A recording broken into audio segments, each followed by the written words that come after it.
Were you surprised the Mets didn't show more interest in bringing back Chris Bassitt?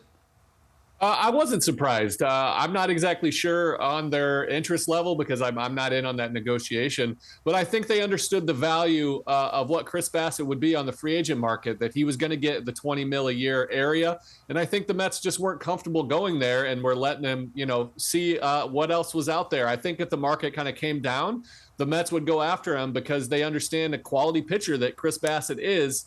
But again, he's kind of maximized his upside. He was the best version of himself, and I think they wanted a little bit more flexibility, adding a guy like Senga who could be a potential number one on other teams.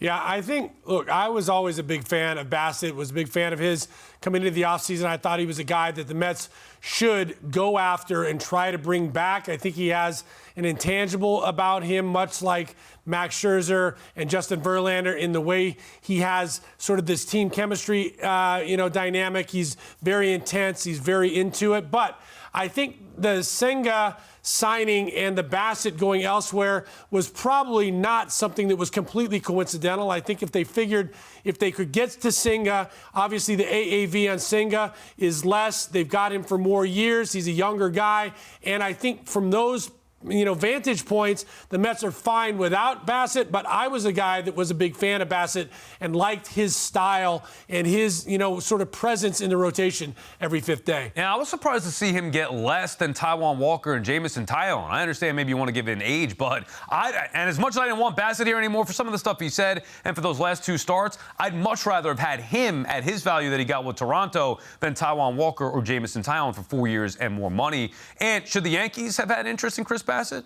Well, like some of the panel here, I liked Chris Bassitt a lot. I thought he brought a nice bit of toughness to the Mets, and that was a good thing, including some good pitching as well. I'm not sure that he was a fit for the Yankees because I think what they need is he would be like a nice Jamison Tyone replacement if they needed that, but Carlos Rodon is a better aisle for the Mets to shop on, to steal the Scott Boras supermarket analogy there. I think they need to go with a bigger, higher upside pitcher than Bassitt is. Bassitt, to me, is more of a rotation filler for them, and I think they have guys who can do that job, the Yankees, but I think that they need to push even further in the rotation with Rodon. Plus, I'm interjecting really. If there was any question that Bassitt had doubts about pitching in New York, then he's not going to win to the Yankees either, true. right? So I think to your point, Sal, some of the comments he made you feel, okay, maybe he wasn't as comfortable being in New York and in that spotlight and pitching for a New York team, and so Toronto probably makes more sense.